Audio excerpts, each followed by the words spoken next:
Ramesh Sivaraman prime time ന്യൂസിലേക്ക് വിശദമായി. തെരഞ്ഞെടുപ്പ് കേസിൽ ജയം കെ ബാബുവിന്.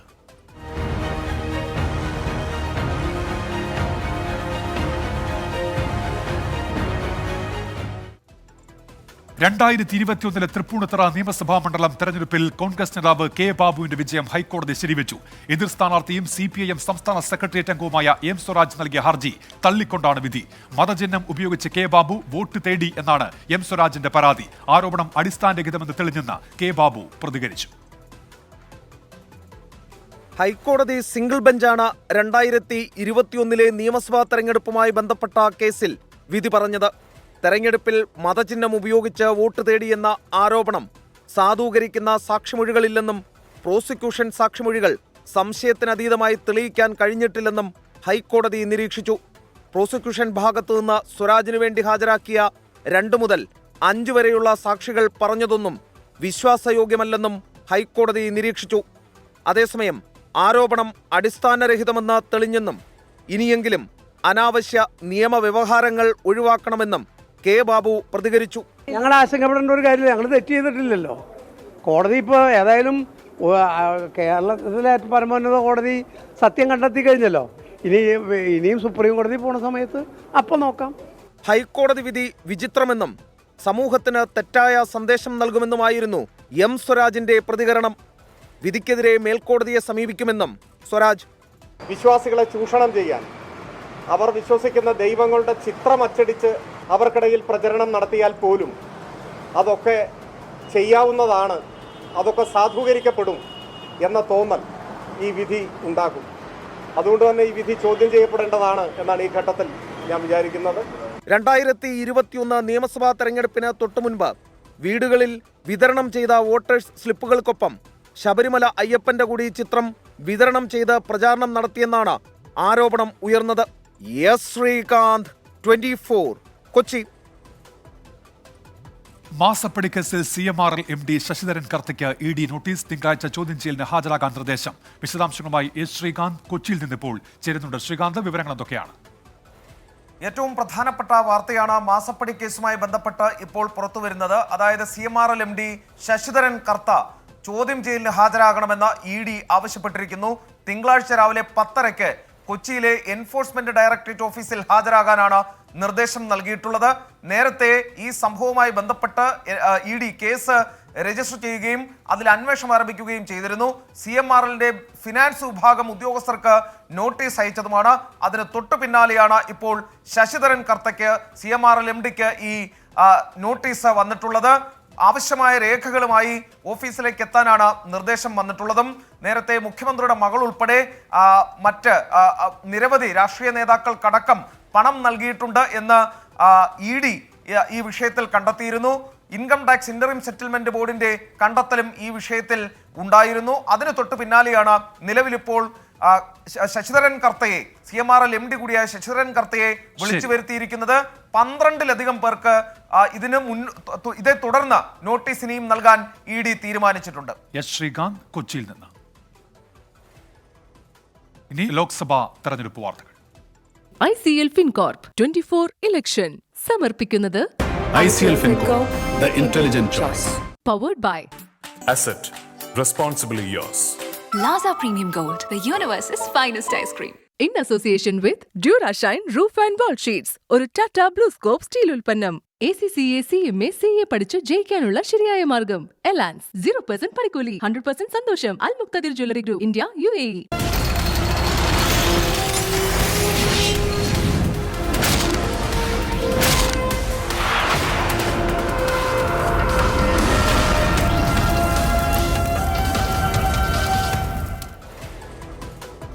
സംസ്ഥാനത്ത് വിഷുചന്തകൾ തുടങ്ങാൻ കൺസ്യൂമർ ഫെഡിന് ഹൈക്കോടതിയുടെ അനുമതി.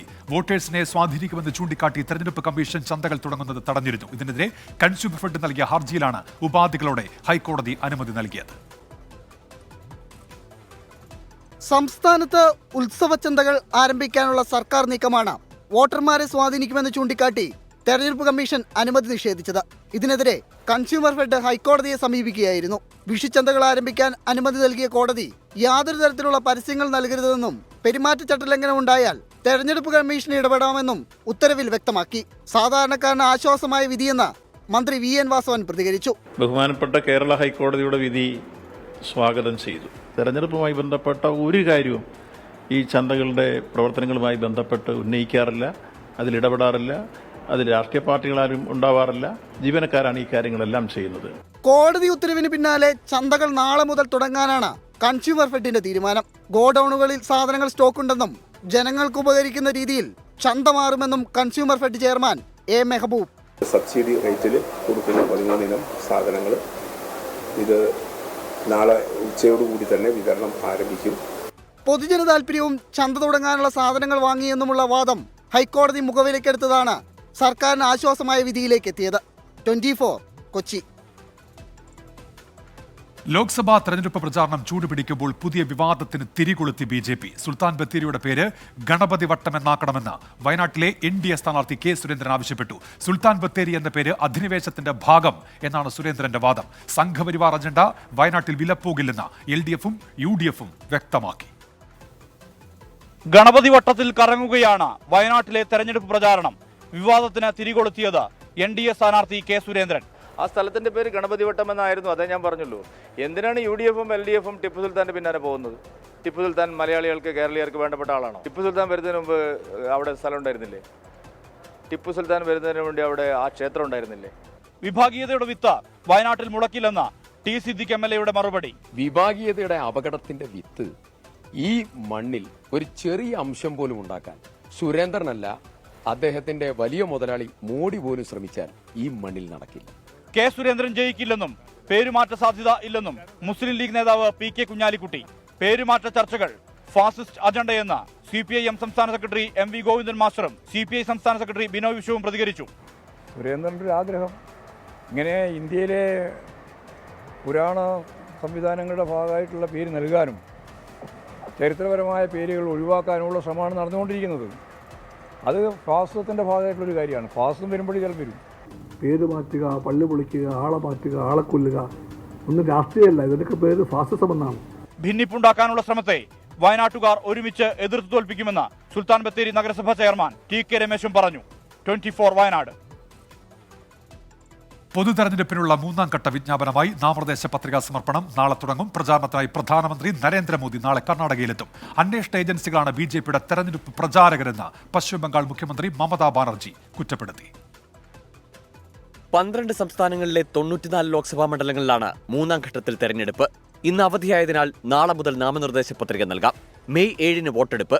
തെരഞ്ഞെടുപ്പ് പ്രചാരണത്തിൽ വിവാദ പ്രസ്താവനകൾ ഒഴിവാക്കണമെന്ന് സ്ഥാനാർത്ഥികൾക്ക് BJP നേതൃത്വം നിർദ്ദേശം നൽകി. ഇന്ന് ഋഷികേശിലായിരുന്നു പ്രധാനമന്ത്രി നരേന്ദ്രമോദിയുടെ പ്രചാരണം. ഈ തെരഞ്ഞെടുപ്പ് അഴിമതിക്കെതിരായ പോരാട്ടമെന്ന് നരേന്ദ്രമോദി. ईमानदारी से कोशिश करनी चाहिए कि नहीं करनी चाहिए, इसलिए कितनी ही मुसीबतें झेलनी पड़ी, आपके आशीर्वाद बने रहेंगे ना, आपके आशीर्वाद बने रहेंगे ना, ये आपके आशीर्वाद है कि मैं इतनी बड़ी लड़ाई लड़ रहा हूं. നാളെ കർണാടകയിലാണ് പ്രധാനമന്ത്രിയുടെ തെരഞ്ഞെടുപ്പ് പ്രചാരണം. സംസ്ഥാനത്ത് ആദ്യഘട്ടത്തിൽ തെരഞ്ഞെടുപ്പ് നടക്കുന്ന മണ്ഡലങ്ങളിൽ ദേശീയ നേതാക്കളെ എത്തിച്ച് പ്രചാരണം കൊഴുപ്പിക്കാനാണ് കോൺഗ്രസിന്റെ നീക്കം. തമിഴ്നാട്ടിൽ ആകെയുള്ള 39 മണ്ഡലങ്ങളിലും അടുത്ത വെള്ളിയാഴ്ചയാണ് വോട്ടെടുപ്പ്. മുന്നണികൾ പ്രചാരണം ശക്തമാക്കി. ഗുജറാത്തിൽ കോൺഗ്രസ് മുൻ വക്താവ് രോഹൻ ഗുപ്ത BJPയിൽ ചേർന്നു. കേന്ദ്ര അന്വേഷണ ഏജൻസികൾ BJPക്ക് വേണ്ടി തെരഞ്ഞെടുപ്പ് പ്രചാരണം നടത്തുകയാണെന്ന് പശ്ചിമബംഗാൾ മുഖ്യമന്ത്രി മമതാ ബാനർജി കുറ്റപ്പെടുത്തി. ഒന്നുകിൽ BJPയിൽ ചേരണം, അല്ലെങ്കിൽ അന്വേഷണം നേരിടണം എന്നാണ് ഭീഷണിയെന്ന് മമത ആരോപിച്ചു. News desk 24. ഇനി ചില തെരഞ്ഞെടുപ്പ് വാർത്തകൾ ചുരുക്കത്തിൽ. ഇടുക്കിയിൽ മുൻ MLAയും കോൺഗ്രസ് നേതാവുമായ PP സുലൈമാൻ റാവുത്തർ CPIMൽ ചേർന്നു. KPCC പ്രചാരണ സമിതി അംഗത്വം രാജിവെച്ച ശേഷമാണ് പാർട്ടി മാറ്റം. BJP തിരുവനന്തപുരം ജില്ലാ കമ്മിറ്റി അംഗം കോൺഗ്രസിൽ ചേർന്നു. ഫ്രാൻസിസ് ആൽബർട്ടാണ് കോൺഗ്രസിൽ തിരിച്ചെത്തിയത്. കോട്ടയത്ത് LDF സ്ഥാനാർത്ഥിയുടെ പര്യടനത്തിൽ പങ്കെടുക്കാൻ തൊഴിലുറപ്പ് തൊഴിലാളികൾക്ക് മേൽ സമ്മർദ്ദമെന്ന UDFന്റെ പരാതി. വിജയപുരം പഞ്ചായത്തിലെ മേൽനോട്ട ചുമതലയുള്ളയാൾ നിർബന്ധിച്ചെന്നാണ് പരാതി. മണിപ്പൂർ വിഷയത്തിൽ കേന്ദ്ര സർക്കാർ കാര്യക്ഷമമായി ഇടപെട്ടെന്ന പ്രധാനമന്ത്രി നരേന്ദ്രമോദിയുടെ അവകാശവാദത്തെ വിമർശിച്ച് ദീപികയിൽ മുഖപ്രസംഗം. ക്രമസമാധാനം പാലിക്കുന്നതിൽ വീഴ്ച വരുത്തിയ മണിപ്പൂർ സർക്കാരിനെതിരെ നടപടിയുണ്ടായില്ലെന്നും ദീപികയുടെ വിമർശനം. പാനൂരിൽ ബോംബ് നിർമ്മാണത്തിനിടെ ഒരാൾ കൊല്ലപ്പെട്ട സംഭവത്തിൽ ഡിവൈഎഫ്ഐയെ കൈയൊഴിഞ്ഞ CPIM. പ്രതികളിൽ ഡിവൈഎഫ്ഐക്കാരുണ്ടെങ്കിൽ നടപടിയെടുക്കേണ്ടത് സംഘടന തന്നെയാണെന്ന് CPIM സംസ്ഥാന സെക്രട്ടറി MV ഗോവിന്ദൻ പറഞ്ഞു. അറസ്റ്റിലായ ഡിവൈഎഫ്ഐ നേതാക്കൾക്ക് ബോംബ് നിർമ്മാണത്തിൽ പങ്കുണ്ടെന്നാണ് പോലീസിന്റെ കണ്ടെത്തൽ. പാനൂർ ബോംബ് സ്ഫോടന കേസിൽ ഇതുവരെ അറസ്റ്റിലായ ഡിവൈഎഫ്ഐ ഭാരവാഹികൾക്കെല്ലാം ബോംബ് നിർമ്മാണത്തിൽ വ്യക്തമായ പങ്കുണ്ടെന്നാണ് പോലീസിന്റെ കണ്ടെത്തൽ. രക്ഷാപ്രവർത്തനത്തിൽ എത്തിയവരാണ് അറസ്റ്റിലായതെന്ന CPM വാദത്തെ നിരാകരിക്കുന്നതാണ് പോലീസിന്റെ റിമാൻഡ് റിപ്പോർട്ട്. പോലീസ് അന്വേഷിക്കട്ടെ എന്ന് പറഞ്ഞ MV ഗോവിന്ദൻ കേസിൽ CPIMന് പങ്കില്ലെന്നും ഡിവൈഎഫ്ഐക്കാരുണ്ടെങ്കിൽ അവരോട് ചോദിക്കണമെന്നുമാണ് ഇന്ന് പ്രതികരിച്ചത്. ആ ഡിവൈഎഫ്ഐക്കാരോട് ചോദിക്കുന്നത് അവരോടല്ല നിങ്ങൾ ചോദിക്കേണ്ടത്. ഞങ്ങൾക്കതിൽ യാതൊന്നും പറയാനില്ല. CPMന് ബോംബുണ്ടാക്കിയോ ബോംബ് ഉപയോഗിച്ചുകൊണ്ടുള്ള എന്തെങ്കിലും കാര്യം നിർവഹിക്കാനോ ഇല്ല. CPM നേതൃത്വത്തിന്റെ അറിവോടെയാണ് ബോംബ് നിർമ്മാണമെന്ന് BJP ആരോപിച്ചു. പാനൂർ ബോംബ് സ്ഫോടനത്തിൽ UAPയെ ചുമത്തണമെന്നും NIA അന്വേഷിക്കണമെന്നും യൂത്ത് കോൺഗ്രസ് ആവശ്യപ്പെട്ടു. ഈ വിഷയത്തിനകത്ത് UAPയെ ചുമത്തുകയും NIA ഈ വിഷയത്തിനകത്ത് അന്വേഷണം ഏറ്റെടുക്കുകയും ചെയ്യണമെന്നാണ് ഞങ്ങൾക്ക് ആവശ്യപ്പെടാനായിട്ടുള്ളത്. ഡിവൈഎഫ്ഐ CPMന്റെ പോഷക ഘടകമല്ലെങ്കിൽ V വസീഫ് തെരഞ്ഞെടുപ്പിൽ നിന്ന് പിന്മാറണമെന്ന് യൂത്ത് ലീഗും ആവശ്യപ്പെട്ടു. കേസിൽ 12 പ്രതികളെയാണ് ഇതുവരെ തിരിച്ചറിഞ്ഞത്. 24 കണ്ണൂർ. കാസർഗോഡ് റിയാസ് മൗലവി വധക്കേസിൽ പ്രതികളെ വെറുതെ വിട്ട കോടതി ഉത്തരവ് ചോദ്യം ചെയ്ത് സർക്കാർ നൽകിയ അപ്പീൽ ഹൈക്കോടതി ഫയലിൽ സ്വീകരിച്ചു. എതിർകക്ഷികൾക്ക് നോട്ടീസ് അയക്കാനും ഉത്തരവായി. പ്രതി ചേർക്കപ്പെട്ടവരുടെ പാസ്പോർട്ട് അടക്കമുള്ള രേഖകളും ബോണ്ടും വിചാരണ കോടതിയിൽ സമർപ്പിക്കാൻ കോടതി നിർദ്ദേശിച്ചു. 1 മുതൽ 3 വരെ പ്രതികളായ അജേഷ്, നിതിൻ കുമാർ, അഖിലേഷ് എന്നിവരെ വെറുതെ വിട്ട മാർച്ച് 30 ഉത്തരവ് ചോദ്യം ചെയ്താണ് ഹർജി. കേസിൽ വിധി പറഞ്ഞ ജഡ്ജിക്ക് സ്ഥലമാറ്റം ലഭിച്ചു. കാസർഗോഡ് ജില്ലാ പ്രിൻസിപ്പൽ സെഷൻസ് ജഡ്ജി KK ബാലകൃഷ്ണനെയാണ് സ്ഥലം മാറ്റിയത്. ആലപ്പുഴ ജില്ലാ പ്രിൻസിപ്പൽ സെഷൻസ് ജഡ്ജിയായാണ് സ്ഥലമാറ്റം. 6 മാസം മുൻപ് തന്നെ ജഡ്ജി സ്ഥലം മാറ്റത്തിന് അപേക്ഷ നൽകിയിരുന്നു. സംസ്ഥാനത്ത് കനത്ത ചൂട് തുടരുന്നു. വയനാട്, ഇടുക്കി ഒഴികെയുള്ള 12 ജില്ലകളിൽ യെല്ലോ അലർട്ട്. സംസ്ഥാനത്ത് കഴിഞ്ഞ ദിവസങ്ങളിൽ ഏറ്റവും അധികം ചൂട് അനുഭവപ്പെട്ട പാലക്കാട് ജില്ലയിൽ താപനില 40 ഡിഗ്രി സെൽഷ്യസായി കുറയും. അതേസമയം ഈ മാസം 11 മുതൽ 14 വരെ സംസ്ഥാനത്ത് ഒറ്റപ്പെട്ടയിടങ്ങളിൽ ഇടിമിന്നലോട് കൂടിയ മഴയ്ക്ക് സാധ്യതയെന്ന് കേന്ദ്ര കാലാവസ്ഥാ വകുപ്പ് അറിയിച്ചു. വയനാട് മുത്തങ്ങ വനത്തിൽ കാട്ടുതീ. മൂലങ്കാവ്, കുമ്പറംകൊല്ലി, 7 ഏക്കർ, നരിക്കൊലി ഭാഗങ്ങളിലാണ് കാട്ടുതീ പടർന്നത്. ഇല്ലിക്കാടുകളിൽ നിന്ന് പടർന്ന തീ പ്രദേശത്തെ റബ്ബർ തോട്ടങ്ങളിലേക്ക് വ്യാപിച്ചു. കാരശ്ശേരി കുമ്പറംകൊല്ലി സ്വദേശി ഷിബുവിന്റെ പന്നി ഫാമിലെ പ്ലാസ്റ്റിക് ഷീറ്റ് ഉരുകി വീണ് 10 പന്നികൾക്ക് തീപ്പൊള്ളലേറ്റു. സുൽത്താൻ ബത്തേരിയിൽ നിന്ന് 4 യൂണിറ്റ് ഫയർഫോഴ്സും വനം വകുപ്പും നാട്ടുകാരും ചേർന്ന് തീ നിയന്ത്രണ വിധേയമാക്കി. ബോധപൂർവം തീയിട്ടതാണെന്ന് സംശയം വനംവകുപ്പിനുണ്ട്. ഇതുമായി ബന്ധപ്പെട്ട അന്വേഷണവും തുടങ്ങി. KSEBയുടെ ഹൈഡൽ ടൂറിസം പദ്ധതിയിൽ ഗുരുതര ക്രമക്കേട്. ആനയിറങ്കൽ ഡാമിലെ ടൂറിസം കേന്ദ്രത്തിലേക്കുള്ള പ്രവേശന ഫീസ് പിരിക്കാനുള്ള അവകാശം CPIM നിയന്ത്രിത സൊസൈറ്റിക്ക് നൽകി. ഡാമിന്റെ സുരക്ഷാ ചുമതലയും സൊസൈറ്റിക്ക് കൈമാറി. ഹൈഡൽ ടൂറിസം ഡയറക്ടറുടെ ഉത്തരവിന്റെ പകർപ്പ് 24ന് ലഭിച്ചു. KSEBയുടെ ആനയിറങ്കൽ ഡാമിന്റെ സുരക്ഷാ ചുമതല അടക്കമാണ് CPM നിയന്ത്രണത്തിലുള്ള സ്പർശം ചാരിറ്റബിൾ സൊസൈറ്റിക്ക് കൈമാറിയത്. പ്രവേശന ഫീസ് പിരിക്കാനുള്ള KSEBയുടെ അധികാരവും സൊസൈറ്റിക്ക് നൽകി. ഇതോടെ പ്രതിമാസം ലക്ഷങ്ങളാണ് അനധികൃതമായി സൊസൈറ്റിക്ക് ലഭിക്കുക. വന്യജീവികൾ കാടുവിട്ട് പുറത്തിറങ്ങുന്ന സാഹചര്യത്തിൽ ഹൈഡൽ ടൂറിസം കേന്ദ്രത്തിലെ ബോട്ടിംഗ് ഹൈക്കോടതി തടഞ്ഞിരുന്നു. Amusement park, children's park, 3D theatre എന്നിവ പ്രവർത്തിക്കുന്നുണ്ട്. ഇതിന്റെ നടത്തിപ്പ് ചുമതല സ്പർശം സൊസൈറ്റിക്കാണ്. ഓരോ ദിവസവും ശരാശരി 50,000 രൂപ വരെ പ്രവേശന ഫീസായി കഴിഞ്ഞ മാസം വരെ KSEBക്ക് ലഭിച്ചിരുന്നു. ടൂറിസം കേന്ദ്രം പ്രവർത്തിക്കുന്നില്ലെന്ന വിവരമറിയാതെ നിരവധി ആൾക്കാർ വരുന്നുവെന്നും സാമൂഹ്യ വിരുദ്ധർ അകത്ത് കയറുന്നുവെന്നും ചൂണ്ടിക്കാട്ടി അമ്യൂസ്മെന്റ് പാർക്ക് നടത്തുന്ന സ്പർശം സൊസൈറ്റി ഹൈഡൽ ടൂറിസം ഡയറക്ടറേറ്റിന് കത്ത് നൽകി. തുടർന്നാണ് ആൾക്കാരെ നിയന്ത്രിക്കാനെന്ന പേരിൽ പദ്ധതി പ്രദേശത്തിന്റെ ചുമതല സൊസൈറ്റിക്ക് നൽകിയത്. KSEB കൈവശം വച്ച് കരമടച്ചുകൊണ്ടിരിക്കുന്ന തന്ത്രപ്രധാനമായ ഒരു ഡാം സൈറ്റ് അതിൻ്റെ സുരക്ഷാ ചുമതല അടക്കം ബോർഡിൻ്റെ അനുമതിയില്ലാതെ എങ്ങനെ ഈ സൊസൈറ്റിക്ക് കൈമാറും എന്നതാണ്. ഇത് ഈ ഉത്തരവ് ഇറക്കിയിരിക്കുന്നത് തെറ്റാണെന്ന് അത് ഇറക്കിയവർക്ക് തന്നെ അറിയാവുന്ന ഒരു കാര്യമാണ്. കാരണം എന്ന് വെച്ചാൽ അതിനടിയിൽ പറഞ്ഞിട്ടുണ്ട് ഇത് സംബന്ധിച്ച് എന്തെങ്കിലും പരാതിയോ ആക്ഷേപമോ വരികയാണെങ്കിൽ അന്നേരം തന്നെ അത് പുനഃപരിശോധിക്കുമെന്ന്. KSEB പിരിച്ചാൽ കോടതി അലക്ഷ്യമാകുമെന്ന ചൂണ്ടിക്കാട്ടിയാണ് നടപടിയെന്നാണ് ഡയറക്ടറേറ്റിന്റെ വാദം. അത്യാവശ്യമുള്ള ജീവനക്കാരെ മാത്രമാണ് നിലനിർത്തിയിട്ടുള്ളതെന്നും വരുമാനമില്ലാത്തതിനാൽ കൂടുതൽ പേരെ നിയോഗിക്കാൻ കഴിയില്ലെന്നും ചൂണ്ടിക്കാട്ടിയാണ് പ്രതിമാസം ലക്ഷങ്ങൾ പിരിക്കാനുള്ള അവകാശം സ്വകാര്യ സൊസൈറ്റിക്ക് നൽകിയത്. കൂടാതെ തന്ത്രപ്രധാനമായ ഡാമിന്റെ സുരക്ഷാ ചുമതലയും സൊസൈറ്റിക്ക് കൈമാറിയിട്ടുണ്ട്. VA ഗിരീഷ്, 24 തിരുവനന്തപുരം. ജില്ലാ പഞ്ചായത്ത് അംഗത്വം രാജിവെക്കാൻ സന്നദ്ധത അറിയിച്ച് കായംകുളത്തെ CPIM നേതാവ് നൽകിയ കത്ത് പാർട്ടിക്ക് കുരുക്കാകുന്നു. INTUC നേതാവ് സത്യന്റെ കൊലപാതകം CPIM ആലോചിച്ച് നടപ്പിലാക്കിയതാണെന്ന കത്തിലെ പരാമർശമാണ് വിവാദമായത്. നിരപരാധിയായി തന്നെ പ്രതിയാക്കിയെന്നും മുൻ ഏരിയ കമ്മിറ്റി അംഗമായ ബിപിൻ സി ബാബുവിന്റെ കത്തിൽ പറയുന്നു. കായംകുളത്തെ വിഭാഗീയതയിൽ പ്രതിഷേധിച്ച് ഏരിയ കമ്മിറ്റി അംഗം ഉൾപ്പെടെ 2 പേർ CPIM അംഗത്വം രാജിവെച്ചു. 2001 മുൻ RSS പ്രവർത്തകനും പിന്നീട് INTUC നേതാവുമായ സത്യൻ കൊല്ലപ്പെട്ടത്. 2006 കേസിലെ 7 പ്രതികളെയും തെളിവില്ലെന്ന് കണ്ട് കോടതി വെറുതെ വിട്ടിരുന്നു. എന്നാൽ CPIM നേരിട്ട് നടത്തിയ കൊലപാതകമെന്ന് കേസിലെ 6ാം പ്രതിയായ ബിപിൻ സി ബാബുവിന്റെ വെളിപ്പെടുത്തൽ പാർട്ടിയെ വീണ്ടും പ്രതിരോധത്തിലാക്കുകയാണ്. CPIMലെ വിഭാഗീയതയെ തുടർന്ന് ജില്ലാ പഞ്ചായത്ത് അംഗത്വം രാജിവെക്കാൻ സന്നദ്ധത അറിയിച്ച് ബിപിൻ സി ബാബു നൽകിയ കത്തിലാണ് ഗുരുതര വെളിപ്പെടുത്തൽ. കേസിൽ പുനരന്വേഷണം നടത്തണമെന്ന് DCC പ്രസിഡന്റ് ബാബു പ്രസാദ് ആവശ്യപ്പെട്ടു. വെളിപ്പെടുത്തലിൻ്റെ അടിസ്ഥാനത്തിൽ DCC ആവശ്യപ്പെടുന്നത് ഒരു പുനരന്വേഷണം സർക്കാർ ഉത്തരവിടണം. ഗൂഢാലോചന, കോൺസ്പിറസി അടക്കം, അതുപോലെ തന്നെ 302, 320Bയും 302 ഇതാണ് കോൺസ്പിറസി അടക്കമുള്ള കാര്യങ്ങളെക്കുറിച്ച് അന്വേഷണം നടത്താനായിട്ട് സംസ്ഥാന ആഭ്യന്തര വകുപ്പ് ഉത്തരവിടണം. ഭാര്യ നൽകിയ ഗാർഹിക പീഡന പരാതിയിൽ പാർട്ടി നടപടി നേരിട്ടയാളാണ് ബിപിൻ സി ബാബു. ഇപ്പോഴത്തെ രാജ്യഭീഷണി സമ്മർദ്ദ തന്ത്രമെന്നാണ് CPIMലെ ഒരു വിഭാഗം ആരോപിക്കുന്നത്. ബിപിൻ സി ബാബുവിന്റെ മാതാവും കായംകുളം ഏരിയ കമ്മിറ്റി അംഗവുമായ KL പ്രസന്നകുമാരി, മുൻ ഏരിയ കമ്മിറ്റി അംഗം B ജയചന്ദ്രൻ എന്നിവരാണ് പാർട്ടിയിൽ നിന്ന് രാജിവെച്ചത്. ഊമക്കത്തിന്റെ പേരിൽ പാർട്ടി നടപടി നേരിട്ടയാളാണ് B ജയചന്ദ്രൻ. ജില്ലയിലെ മുതിർന്ന നേതാവും CPIM ജില്ലാ സെക്രട്ടേറിയറ്റ് അംഗവുമായ KH ബാബുജാൻ വിഭാഗീയത വളർത്തുന്നുവെന്ന് ആരോപിച്ചാണ് ഇരുവരും പാർട്ടി വിട്ടത്. പ്രശ്നപരിഹാരത്തിനായി മന്ത്രി സജി ചെറിയാന്റെ അധ്യക്ഷതയിൽ യോഗം ചേർന്നെങ്കിലും പാർട്ടി വിട്ടവർ ചർച്ചയ്ക്ക് തയ്യാറായില്ല എന്നാണ് വിവരം. മനീഷ് മഹിബാൽ, 24, ആലപ്പുഴ. മൂവാറ്റുപുഴ പള്ളിച്ചിറങ്ങരയിൽ വാഹനാപകടം. സ്കൂട്ടറും ട്രാവലറും കൂട്ടിയിടിച്ച് യുവാവിന് ഗുരുതര പരിക്കേറ്റു. അപകടത്തിന്റെ CCTV ദൃശ്യങ്ങൾ പുറത്തു വന്നിട്ടുണ്ട്. വിഷ്ണു സുരേഷ് കൊച്ചിയിൽ നിന്ന്. വിഷ്ണു, വിവരങ്ങൾ.